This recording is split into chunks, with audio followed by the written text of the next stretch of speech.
right, hello and welcome everybody to today's installment of Regional Report, a GPEC virtual series. My name is Colleen Schwab and I'm the Chief Performance Officer here at the Greater Phoenix Economic Council. For those of you who are new to us, you'll hear us reference our organization by the name of GPEC. This webcast today will feature experts discussing insights about the regional economy, the housing market, and land use. Today's webinar will run for approximately 1 hour. Audience members are muted and without video. This webinar is being recorded and will be shared on the GPEC website and on our social media channels. You may also submit questions using the Q&A feature at the bottom of your screen. Due to time constraints, we may not get to all of those questions, but should you experience any technical difficulties, we always suggest the tried and true logging out, checking your connection, and then logging back in. We also invite you to share this information on social media. So feel free to tag GPEC and use hashtag #GreaterPHX together where appropriate. So today we're going to have a really dynamic discussion with some community leaders about the Greater Phoenix economy. But I would be remiss if I didn't kind of level set with everybody for a quick moment and talk about some global conditions that are impacting the world and this region today. So recently we've seen the stock market get rattled by the Federal Reserve moving into discussions of interest rate hikes. As such, you've also seen the capital markets react by reevaluating stock and asset value, leading to some volatility. And according to the Fed, there could be 3 or possibly 4 interest rate hikes over the coming year, potentially leading to even more, whiplash and wild swings in the stock market.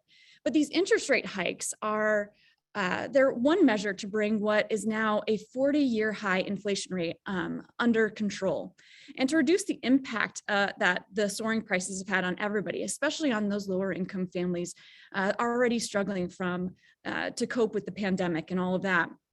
We've also had to fully adopt to the fact that change is the only constant, right? And what we're seeing in the region and the world reflects this positioning because these are a lot of global factors that we can't flip a switch on.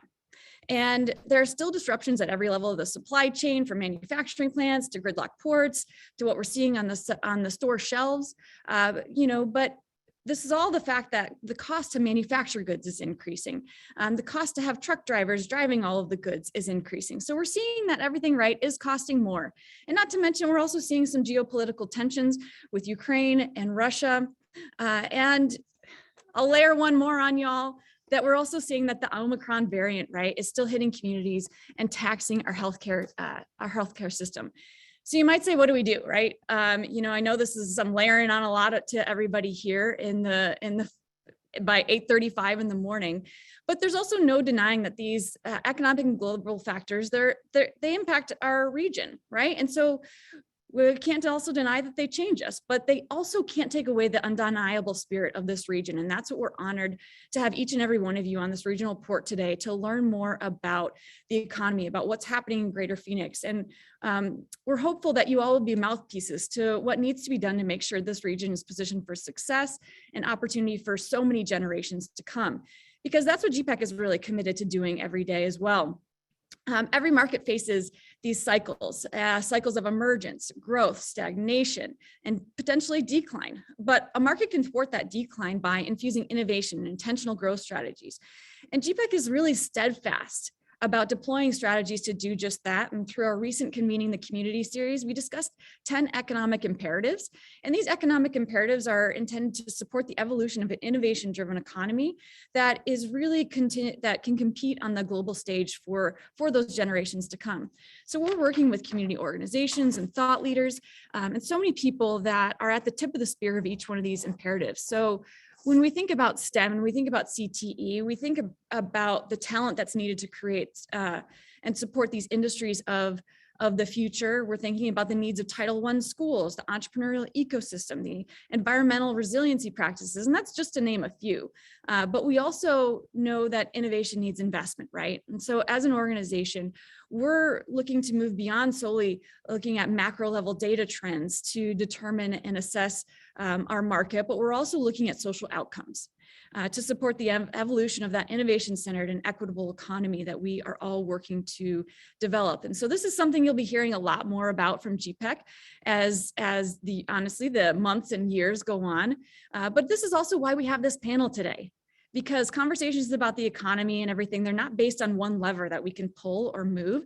It's based on many complex and multidimensional topics that are influencing today and tomorrow.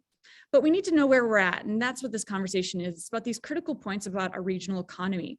And so without further ado, I'd love to be able to introduce you to the three panelists that we have joining us today.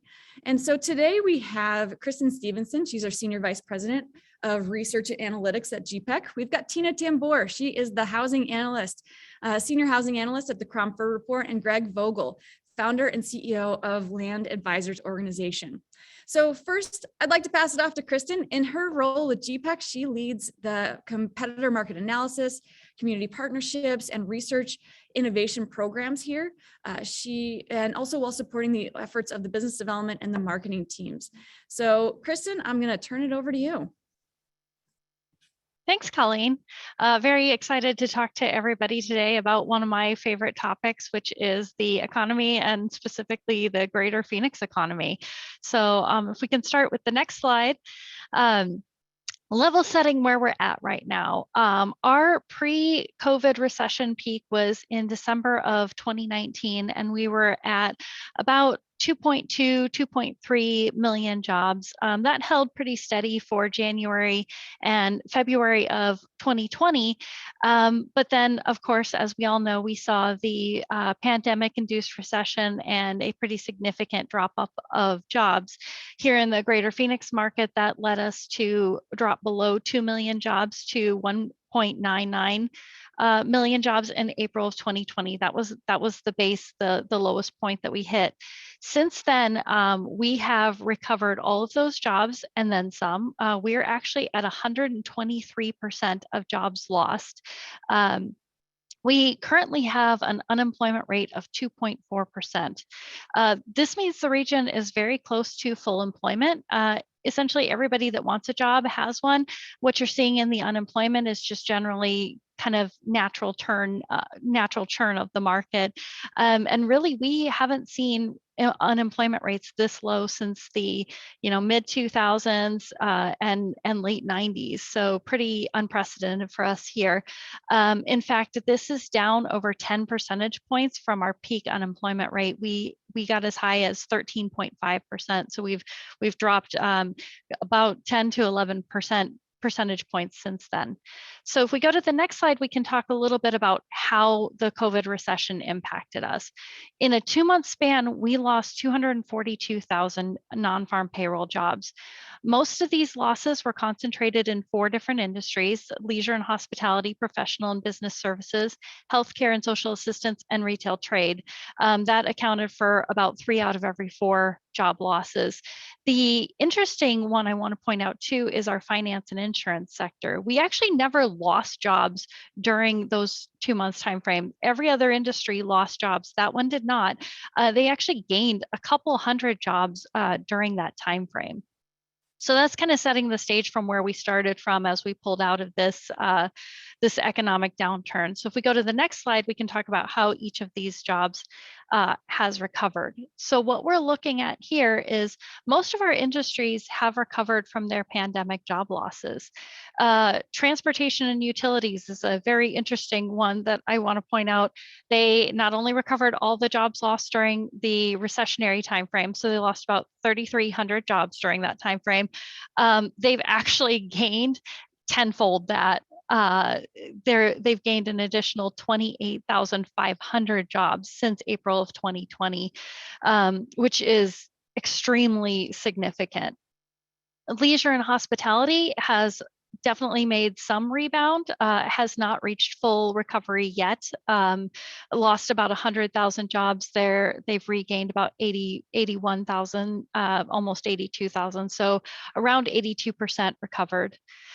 2 other industries that have been very interesting for our market are natural resources and government. Natural resources is a little bit of a smaller industry here, but we haven't seen it recover yet. In fact, it hasn't quite reached those even April of 2020 levels yet, let alone the February of 2020 levels. And the government sector has done the same. The information sector, on the other hand, has done a very uneven recovery. What you'll see in information is things like software publishing, but also some of your media publishing and things like that. So we've seen software jobs have gained, but other areas such as publishing have not seen quite the recovery. So just a couple months ago was the first time that we'd seen that industry even reach the April of 2020 levels. It was in October was the first time that that industry had actually gotten back to that point. Otherwise, most of our industries are recovering as well as we could be expected. Our, manufacturing sector has been very strong and gaining. And has actually been outpacing construction lately, which is a very interesting place for our market to be in. I frankly think it's a very good place for our market to be in, that we have a lot of these base industry jobs. We still do have a strong construction sector to support the building of developments that are coming in here, but having that base industry grow as well is a very positive sign for our economy going forward. So if we go to the next slide, we can talk about what Greater Phoenix looks like now. So this is how each of our industries break down in terms of their percent share of the market. So the largest industries in Greater Phoenix are professional and business services. This is almost 20% of our economy, 17% to be specific. Healthcare and social assistance is another very strong industry for us. And the interesting thing about the healthcare sector is, if you look at the Great Recession, this made up about 9% of our economy right before the Great Recession. Since then, we've recovered it, rebounded, and it's taken on an even more significant share of our economy, now at 13%. We've seen, as I mentioned, in terms of total share, retail, trade, and construction are not quite as big of a share as they used to be. That doesn't mean the sectors have declined. It just means some of these other sectors have outpaced them in terms of growth. What this means is a lot of the strategic investments the state and region made over the last decade or so has played out very well to put us in this position where our economy is pretty well balanced among industries. And frankly, I think this allowed us to recover from the recession faster than most other economies. Greater Phoenix has been one of the fastest markets to recover from the recession. Other markets are still trying to get back to their pre-pandemic levels. Very few metros have actually exceeded their pre-pandemic levels. And the same thing can be said for Arizona. The state has fully recovered its jobs, about the third fastest recovery amongst all states. So we're in a very good position going forward. And so if we go to the next slide, we can talk about what that means for the future. Our job growth is projected to be about 3.7% from 2021 to 2022, very similar to our Arizona growth rate, which is supposed to be 4.3%. What we'll see is a little bit of a leveling off, though. In 2024 timeframe, we will get back more towards our normal job growth rates, which are around 2 to 2.5%, kind of leveling after we finish this kind of post-pandemic recovery and leveling off to more of a traditional recovery. And as I mentioned before, we have recovered all of those jobs lost in the COVID-induced recession and then some. Let's talk about the factors of what's driving this. So if we go to the next slide, we'll see some of the interesting factors that we're keeping an eye on. I'm sure everybody's well aware of what's going on in terms of overall cost in our market.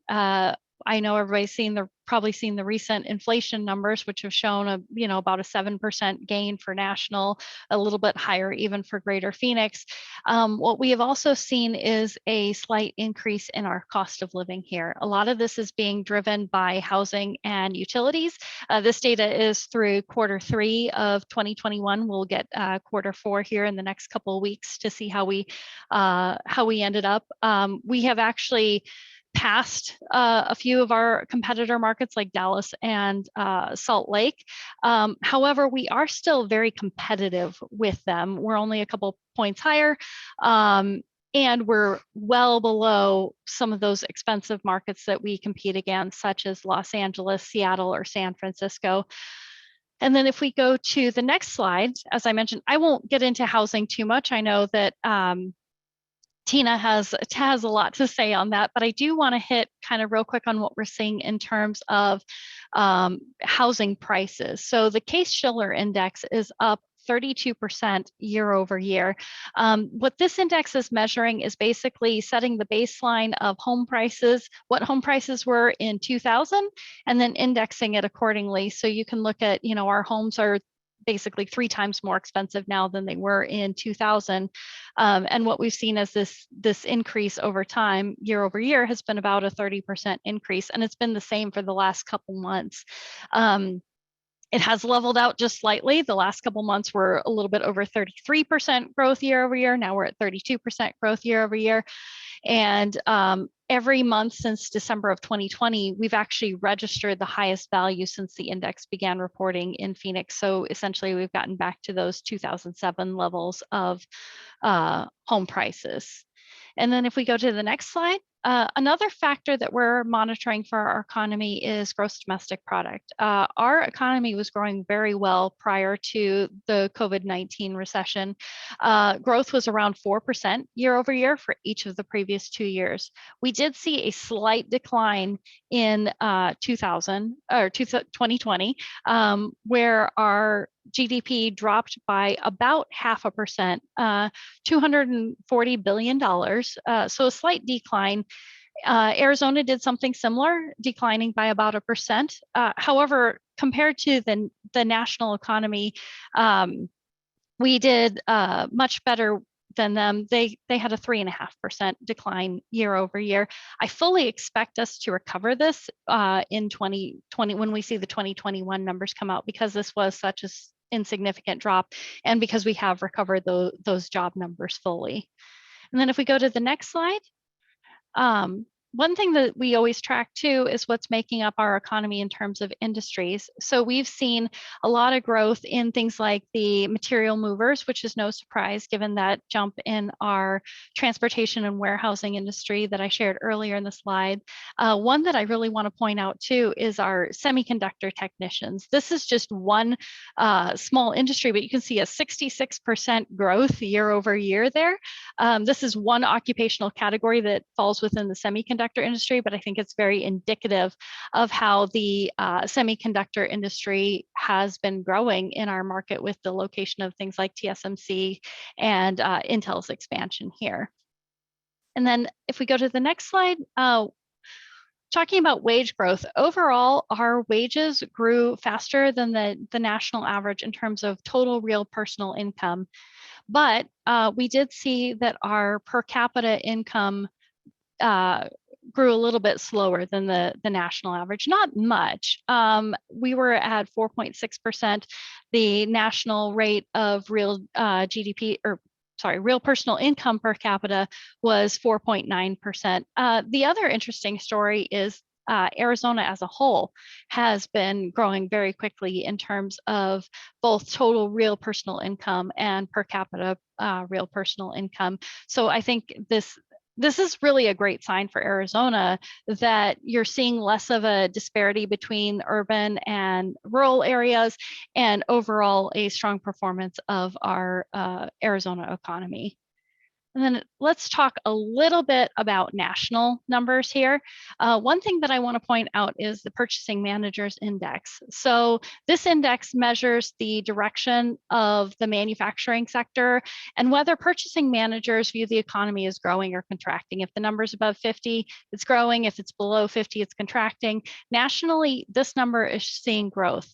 This for the last 19 months, basically since it contracted in the mid 2020, has been growing since then. So 19 months of growth. The current measure is at 58.7. This is just a bit lower than it was in November. November was just above 60. This doesn't mean that our economy is slowing down. It just means that the measure is maybe a little bit slower growth than before. Part of what's impacting this is the shortage of materials, and some of the high commodity prices that we're seeing are having an impact as well. And then finally, let's cover consumer sentiment. I really wanted to show this purchasing managers index versus this consumer sentiment, because you're seeing kind of a tale of two different sides of the economy here. Consumer sentiment is lagging post-recession. The index is sitting at just over 70 as of December of 2021. That's really close to what it was measuring in April of 2020. It was about 71 then. And our preliminary numbers for January, the final numbers get released tomorrow. The preliminary numbers are anticipating this is going to continue to go down a little bit, coming in at 68.8. The average over the last 6 months has been 70.3, compared to the first 6 months of 2021, where it was 82.9. What this means is consumers are very uneasy about the economy. We see what the purchasing managers are seeing, very robust economy. Consumers are a little more tentative here. They're seeing the impact of the pandemic on their personal finances, those inflationary concerns. So they're feeling very unsteady about our market right now. So this is definitely an index we want to keep an eye on to make sure that people are feeling good about purchasing and moving forward in the economy. And with that concludes my presentation. So I think we'll turn it back to Colleen. Wonderful. Well, hey, Kristen, thank you so much for that insight. Those are incredibly valuable numbers, and positioning that is great for everybody on this call to hear more about. So I know we've got some questions coming in from the audience, so I'll do just a couple quick ones here for you. So I know you at the beginning of this, you talked a little bit about industries, and so tell us a little bit more about which ones you see having the strongest potential here in Greater Phoenix. Yeah, so as I mentioned, what we've seen recently with the manufacturing sector kind of pulling even with the construction sector, manufacturing is a great opportunity for Greater Phoenix here, especially in the advanced manufacturing sector. Obviously, I mentioned very briefly, we've seen TSMC choose to locate their plant here. Intel is doing a major expansion here. So we're seeing significant growth in the semiconductor industry. And along with that, their supply chain wants to be here. So this provides us a lot of opportunity to grow our manufacturing sector here in semiconductors and kind of related industry too. Obviously, we've seen a pickup in things like autonomous vehicles, electric vehicles, battery manufacturing, and the like. The other sector that I think is very promising for us is the healthcare sector. As I mentioned, the growth from the 2008 recession to now, we've seen that industry grow as a share. And given our growing population and other demographic factors, as well as the innovation and quality of the industry that we have here, I expect that industry to continue to perform well too. Excellent, thank you. All right, we've got another question coming in. So let's see here. How will these trends impact not just the economic and social infrastructure, but what are you seeing about water and transportation infrastructure? Yeah, so water and infrastructure, transportation infrastructure specifically, but probably all infrastructure, are two critical areas that we need to continue to be strong to allow our economy to continue to succeed. One thing that we've done very well is smart water planning. Over the last 40 years, starting Groundwater Management Act of 1980 means that our communities are very aware of how our water is being used. They're taking some smart development strategies to make sure there is that assured water supply, and focusing on conservation efforts. A lot of the industries that we're attracting are doing the same. So, I think it's always something that we have to be very cognizant of, but I think Arizona has positioned itself well as long as we continue to do that in terms of water. In terms of transportation, kind of the same thing. We've had in the Greater Phoenix region, Prop 300 back in 1985, renewed in 2005 as Prop 400, which has essentially allowed our entire freeway infrastructure to be built. A lot of improvements and additions to our arterials, our light rail infrastructure, and this has allowed that connectivity capacity to the market that our companies need. We have, for example, a significant proportion of GPEC locates go along transportation corridors. So investing in that infrastructure is a very smart thing that we need to do, which I think will allow our economy to continue to grow. Excellent. Thanks, Kristen. All right. So one last little question. I know that with a lot of things that are changing in the world and a lot of things going online and digital, where do you see retail heading? So retail has been an interesting story. As I mentioned with the job recovery, the jobs have essentially come back in terms of retail, but we've also seen, where I pointed out those transportation and warehousing jobs, we've seen a lot of, during the immediate effects of when the pandemic was first starting, a lot of people shifted their habits to buying online. Maybe somebody who hadn't traditionally, been an online shopper went to that online shopping. So we saw a lot of growth in that industry. I think we'll continue to see the retail sector do well here, but some of those habits are now a permanent change where people are continuing to buy online even if they don't have to anymore. So, we'll continue to see that e-commerce and transportation warehousing side of things grow too. So you almost have to look at both sectors now to see the full picture of retail versus just the one sector that we had to traditionally look at before. Awesome. Well, thanks so much, Kristen, for those insights. We appreciate you spending some time with us today on the regional report. So I'd now like to welcome Tina Tamboer, Senior Housing Analyst at the Cromford Report, which tracks residential resale market. Tina is responsible for the Cromford Report external operations in Maricopa and Pinal County, providing some real estate statistics, trends, reports, and data services for the Phoenix metropolitan area. Tina, welcome. I turn it over to you.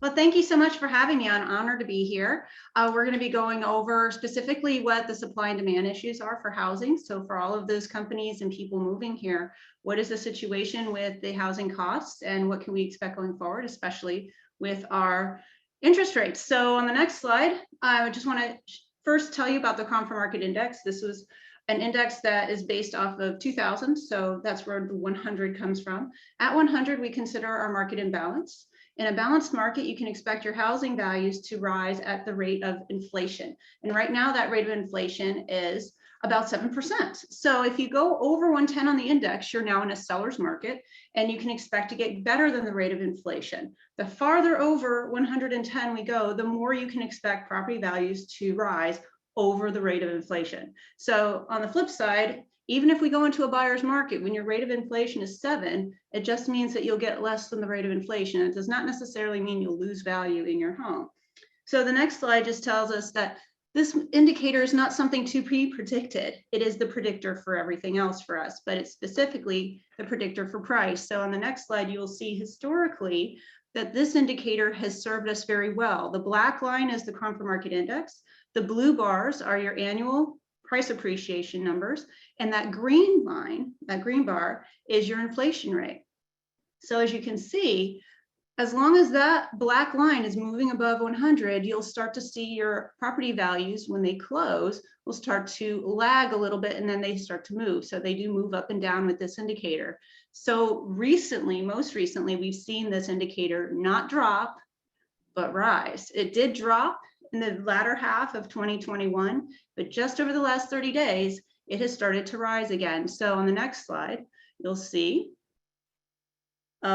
exactly how high we are. So at 462, which is significantly higher than 110, we are not going to see prices decline. It has increased 71.5 points in 30 days.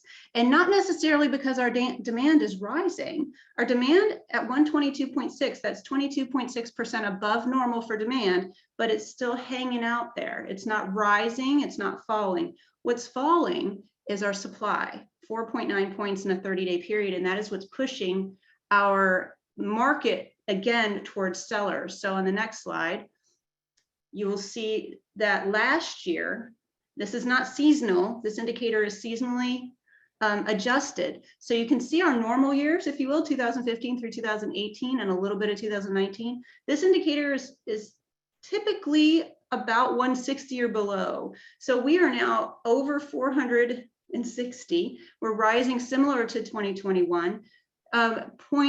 is at March, we were rising in our price, our home values at about 3 to 4% a month, which is significant. Now, by the time we had weakened in the latter half of the year, we were now rising at 1.1% per month. But now over the last few months, we are rising again. So not only are we expecting prices to continue rising, they're most likely going to continue rising faster. So in the next slide, you will see that the median price for all homes has risen 29.4%. That's $100,000 on a home that you have done 0 to, okay? So that's pretty significant. And with the interest rates, that makes people wonder, well, what is that going to do? And what does this look like for us over time? So if we click on the next slide, you'll see exactly how prices have started to accelerate. So in the first half of last year, we were an average of 3.2% a month. That's a 38% track for annual appreciation. Pretty incredible.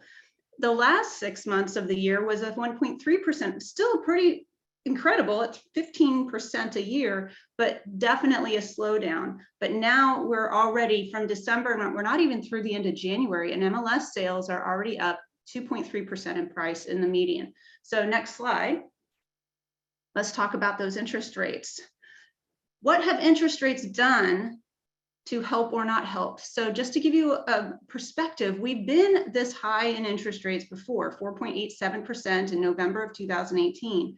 Our median price was just under $260,000 then, with a median, an estimated payment of about $1,523 a month. But you'll notice that as property values rose from 2018 to 2021, those interest rates coming down actually kept our payment very, very low within those $1,500 ranges. But between January of last year and January of this year, those home values went up 31%. The interest rate went up from 2.74 to 3.56, and our payments went up 40%. That's an estimate of $628 a month in a year span. So many analysts believe, I think most people believe, that the population probably cannot weather another year of 40% increases in their payment. So when we talk about demand, we have got to see some give at some point. So on the next slide, the question is, are we going to see any give anytime soon? So needless to say, most of our buyers are like, where is this market going to be normal? We're just waiting for it to be normal. But let's define what normal is for Greater Phoenix. So on the next slide, you'll see our history. Those are both of our supply and our demand indexes. So the Cromford Market Index is a combination of these two indexes. And I bring this up just so you know that prices don't decline unless your supply is over demand. You have to have more supply than your demand, So as long as demand is over supply, you are going to see prices rise. And that's that gray line. You can see anytime we went red, we went down in price. When we go to balance, we go to the rate of inflation. And as long as we're in a seller market, we will see our prices rise. Now, a seller market is normal for us. Out of the last 21 years, our market has been in a seller market for 13 of them. So when we say what's normal, we say 2015 to 2018 is what we got used to. 8 to 10% annual appreciation with 1% inflation. That's where we were happy, but we are not normal, and we have a long way to go, even with interest rates rising, to be normal. So demand this far, as high as this is over supply, even if that interest rate goes up and brings the affordability down, we have a long way to go for those two indicators to get closer together to see prices slow down. So on the next slide, this indicator lets us know what exactly does normal look like. So on the contract ratio measures what's under contract and what's active. So as you can see, January, I don't know if you can see my cursor or not, but those little light blue lines, those little dips, that's January. Between now and May, that goes up every year seasonally. So we don't expect it to get any better for buyers going forward, but you can still see that we have weakened, but we are not weak by any stretch. So on the next slide, what's normal for January? Well, 16,000 to 21,000 active listings in the MLS is what we would consider normal. We started off January with 5,200. Okay, normal for under contract, we would estimate somewhere between 6,000 and 8,000 in escrow. We started off January with just under 9,000 in escrow. So we are elevated in our demand. We are extremely slow for our supply. And it's not because of the demand right now, it's because we don't have as many new listings coming through the faucet, if you will. We have new listings coming through the faucet and contracts going out of the drain. We don't have enough listings coming through that faucet. So next slide, please. By area, you'll notice, I know this is a busy chart and I can't give it to you.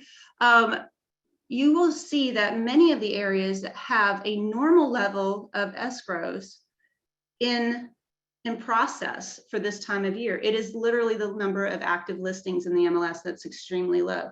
So it's supply that's driving the market. And even if supply rises a little bit, or even if demand comes down a little bit, your contract ratios are so high that it would not make a huge difference in prices at all. We're not at any kind of precipice for prices to decline or even go flat right now. So next slide for me, please.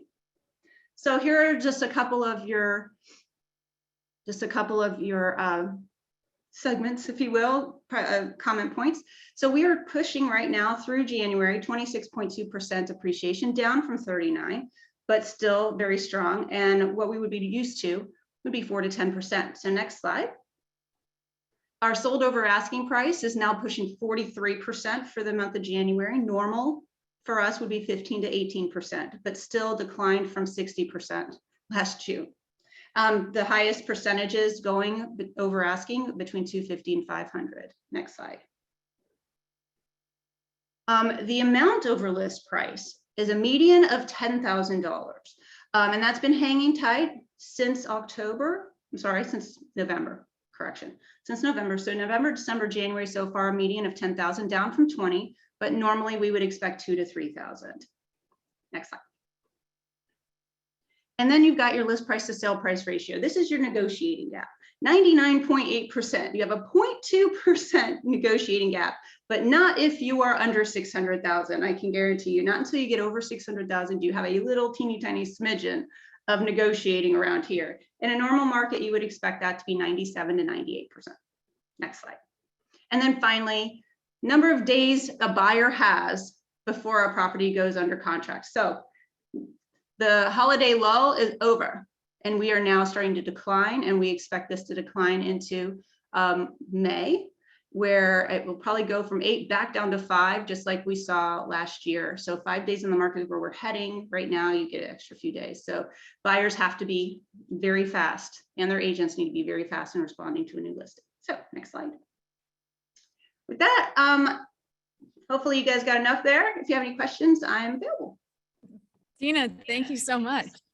All right, well, we do have some questions coming in for you. And so there's one question that's, highlighting California, right? There's a lot of perception that California, those individuals are selling high, they're coming investing into this market, and that's what's driving up home prices. What do you have to say about that? Californians are nothing new for us. They've been coming here for decades, and we've never had a problem with that until we didn't have enough homes for them.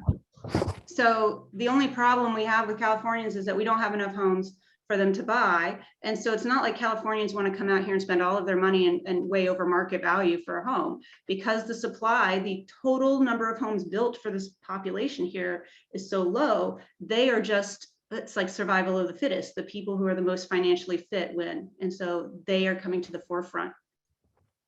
Got it. So it's not necessarily Californians that are driving up our home prices, is what you're saying. No, it's population growth, and it can be from Chicago, it can be from Washington State, they could be from everywhere, but we've gotten Californians for many, many years. Like I said, it's just that now that they tend to have more higher incomes, and so they're pushing out some of our local population, and we don't appreciate that. There you have it. All right, so another question coming in from the audience. So when do you project the gap will narrow to make home prices, more normal? That projection is extremely hard, and that's why I'm looking forward to Greg's presentation, because this is more along the lines of supply. It doesn't matter how much money you give people to make properties affordable to them. If you don't have enough homes for them, it's always going to be survival of the fittest. And so unless you get more homes to be built, I think that's where the relief is going to come. And that, of course, depends on labor issues, supply chain, and all of that. And are the builders going to be able to build homes faster than, 15 months to going forward? Yeah, there's some questions coming in about that, the new home builds, about the rental market even, and how all of those are kind of, I guess, all of those factors play into, a lot of these numbers that you presented today. Absolutely. When you look at your total demand is everybody here, who's here. Every head needs a roof, right? And your total supply is everything that's built for someone to live in. And so if your population is rising and your homes are not rising with it, you are automatically seeing your demand go up regardless. And so you're going to see, whether it's for rent or for sale, you're going to see properties values rise. The red flag would be if you ever see rents decline and home values rise like they did in 2005. That is not a good indicator for anybody. But if rents and housing values are rising at the same time, it is a disparity between what's available to live in and how many people are here. Sure. So I'm getting some questions in from the audience about cash buyers, and if there's any information or perspective you have about the percentage of people that are presenting those cash offers, and sort of and then kind of playing that forward a little bit into what that could potentially mean for those first-time home buyers. Well, cash buyers are a mixed bag. A lot of times people like to think they're all investors, but they're not. The cash buyers also come with luxury. So when luxury is going crazy, then you see a lot of cash coming into the market as well. And so you do have institutional cash, you have iBuyer cash, Wall Street cash, all of that stuff's happening. They probably make up about, in the fourth quarter through November of last year, they were making up about, combined between iBuyers and investors, about 22%, which is pretty hefty. We are seeing owner occupants scale back, and you're seeing more investors come forward. The key is, though, for investors, it is not a good idea to ignore affordability, because even if you're flipping a home like Open Door, OfferPad, Zillow, you still need somebody on the other end to buy it from you, and they have to afford it. Even if you're going to be a landlord, like a long-term landlord, like some of these, Wall Street firms, you still need somebody who can afford to rent it from you. So affordability is important to everyone. Yeah, absolutely. And so when we think about those first-time home buyers, it's hard to kind of make a prediction, right? Because everybody's situation is different, but is there any kind of I guess overarching insight about is now the time, or hold, or any type of thoughts you might have based on the information? Yes, I would say if somebody's looking at a decision to buy or rent, and the monthly cost to buy is very close to the monthly cost to rent, then the cost to buy, it wins in the long term. Because again, you have to look long term. Housing has always been a long-term investment. You need to plan on owning it for 3 to 5 years to get the full benefit.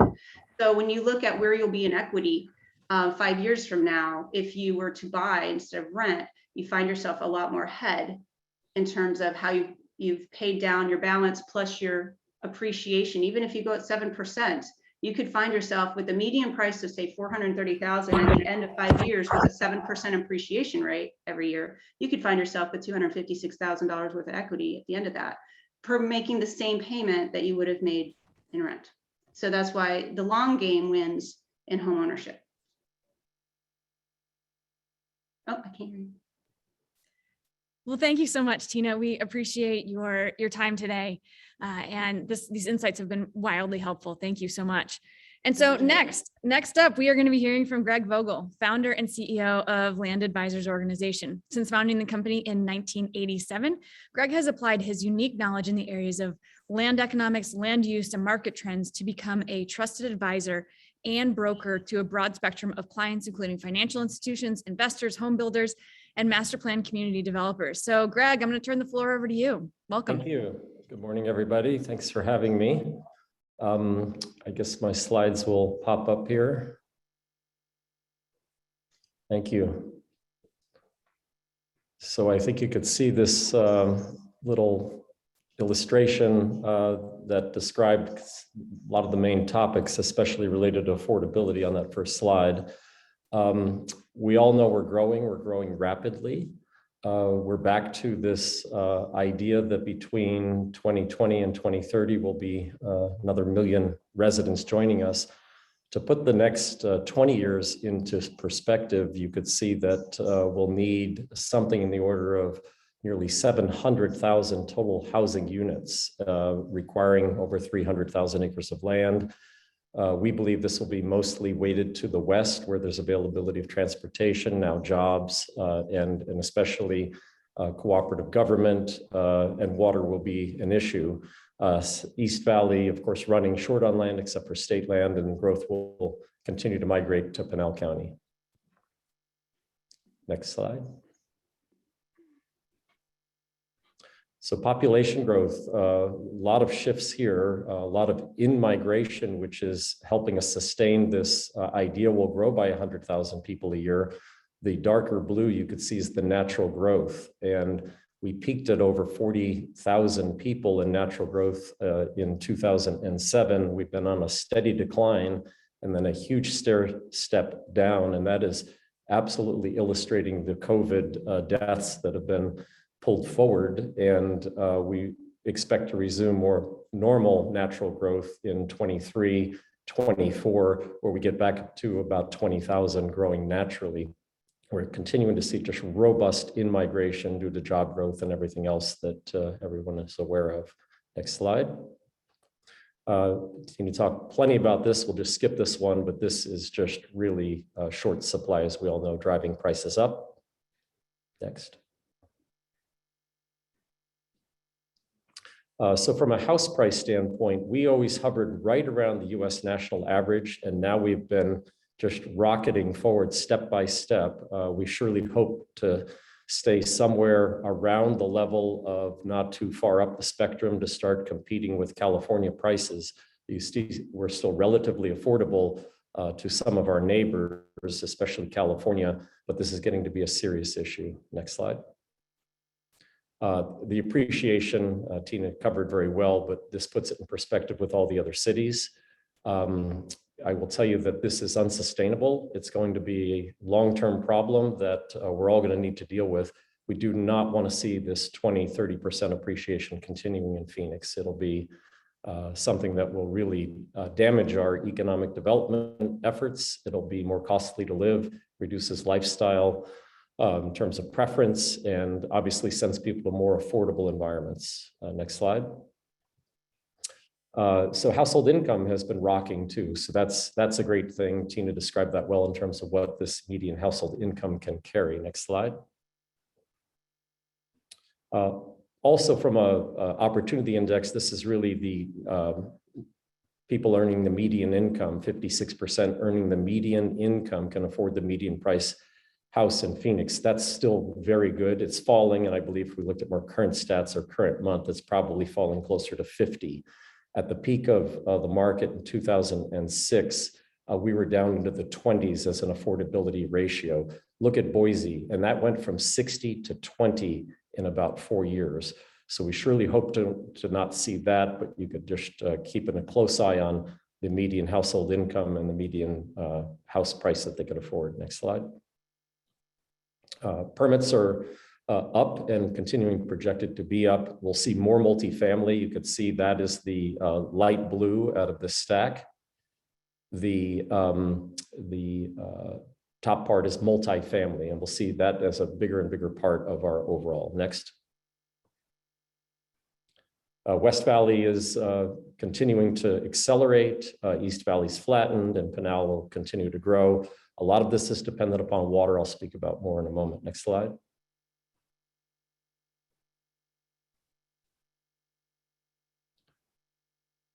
Next slide.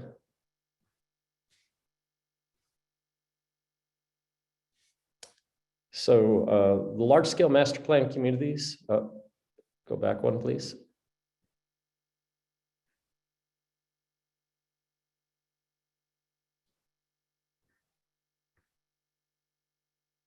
So the large,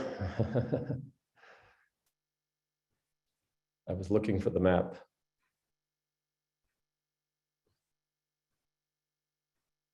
The large-scale master plan communities, primarily to the west as to where land is available.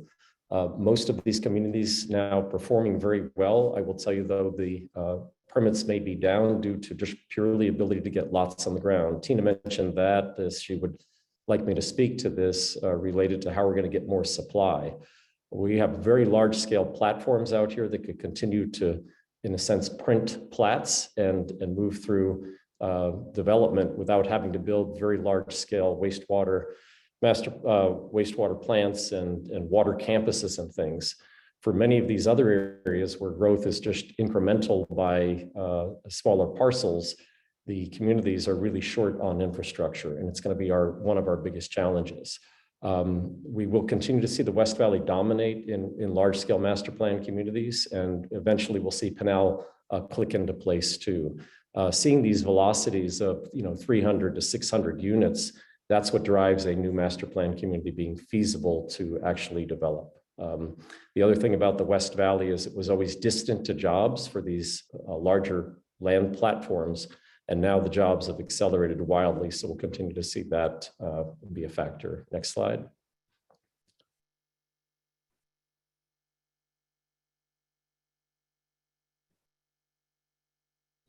So our largest builders, just for 1 second here, you can see how many are doing above 1,000. Really, the top 10 are all above 1,000. Horton, well ahead. The way they need to buy land for this kind of permitting drastically changes. They need larger parcels and to handle their volume. Next slide.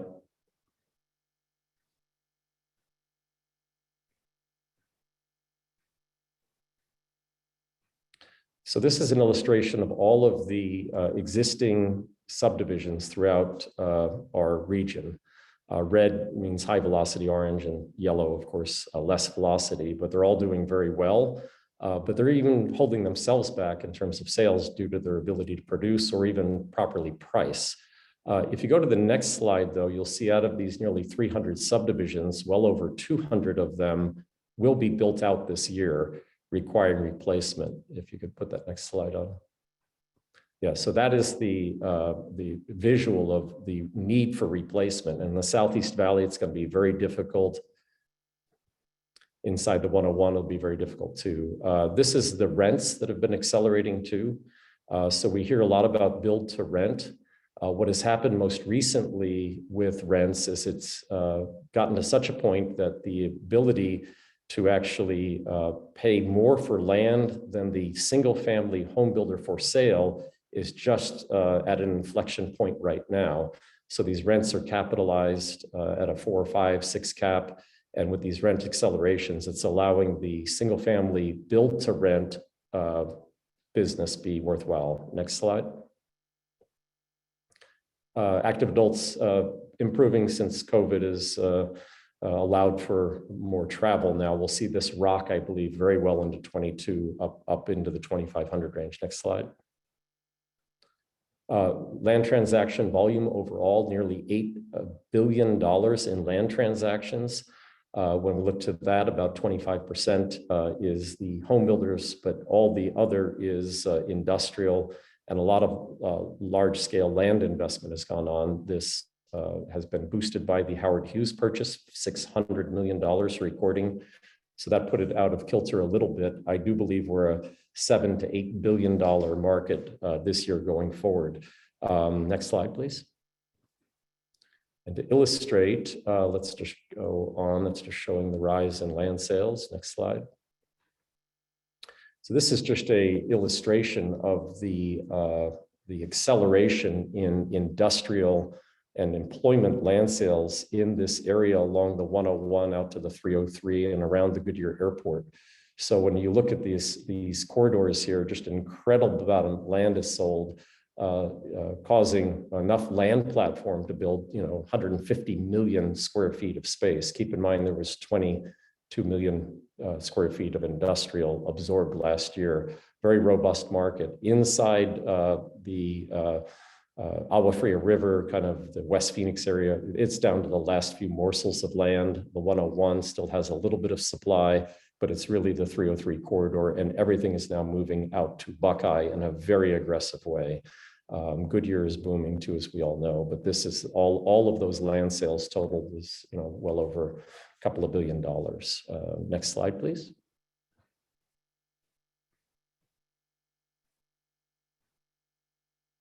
So this is really the illustration of where available land is. All of that violet color are the large scale previously planned projects, but you can see how much of that is to the west and to the south. The other colors here is just the building out of Phoenix, and you can see each of the 15-year increments and the footprint we now occupy and all the major constraints that we're bumping up against, causing and channeling growth further south and east and to Pinal and to the west. I think that's my last slide.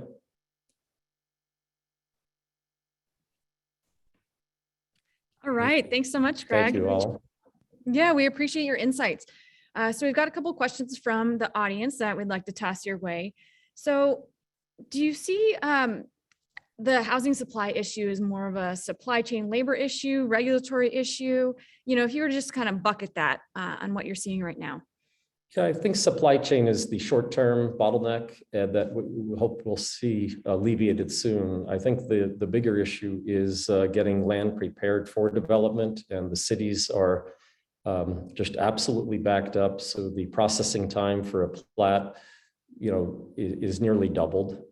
So that's a real problem as it relates to cities just processing. The other issue I see is water, and this is a false constraint. And I just hope everybody that is listening in today can help pull government forward to allow this bottleneck they're creating in Pinal County in the West Valley, and they're creating a false shortage. They're just basically saying, we're not approving of your water analysis to go forward. We're not allowing new certificates to be issued. This is something government could handle tomorrow. We have plenty of water for tomorrow and the next day. We do need to resolve for the decades ahead. But right now, government is causing the housing crisis.